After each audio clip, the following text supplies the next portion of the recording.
Migratsiya agentligi Toshkent viloyati filiali hamyurtlarimizni Germaniya tibbiyot muassasalariga hamshiralik yo'nalishida ishga jalb qilish dasturi bo'yicha Shvetsariyaning yirik tashkiloti bilan hamkorlik kelishuviga erishdi. Navbatdagi lavhamiz Toshkent shahar kasbiy ko'nikmalar mintaqaviy markazida o'tkazilgan uchrashuvdan tayyorlangan.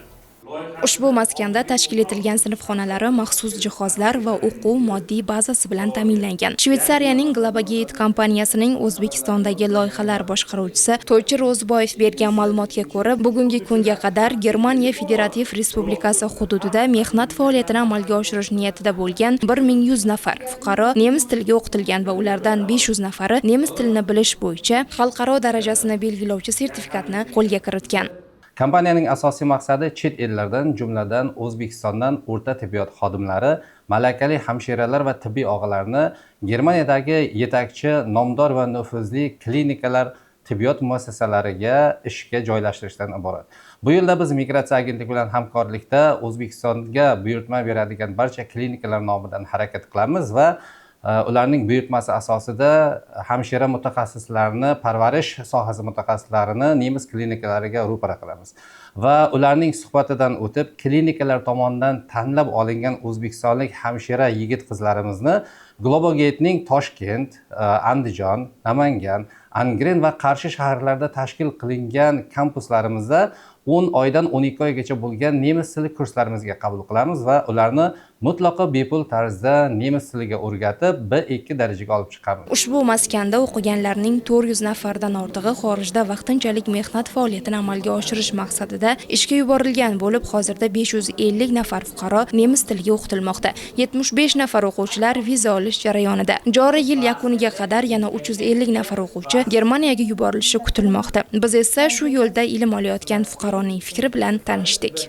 Men Chirchiq shahridanman. 10 oy oldin Shvetsariyaning Globagate loyihasida qatnashib, Angren kampusida 9 oy davomida nemis tilini o'rgandim. Bunda menga migratsiya agentligi yordam berishdi.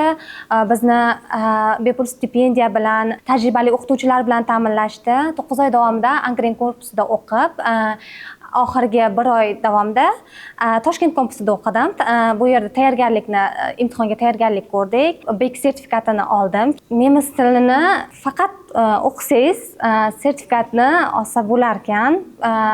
Qiyinchiliklar bo'ladi, lekin yengilmaslik kerak. Keyingi rejalarim vizam chiqqandan keyin Germaniyaga ketib, u yoqda o'zimni malakamni, tajribamni oshirib, O'zbekistonga qaytib, uni o'zimizda tatbiq qilish niyatim bor. Mehnat migratsiyasi, ya'ni xorijda vaqtincha mehnat faoliyatini amalga oshirmoqchi bo'lgan fuqarolarimizga yaratilayotgan imkoniyatlar kengaymoqda. Migratsiya sohasida yana til, nemis, koreys, rus, ingliz, yapon tillarini o'qitishlar joriy etilmoqda. Til sertifikatini qo'lga kiritgandan keyin to'g'ridan-to'g'ri Germaniyaning klinikalariga shartnoma asosida qonuniy, xavfsiz mehnat migratsiyasini amalga oshirish imkoniyatlari bor.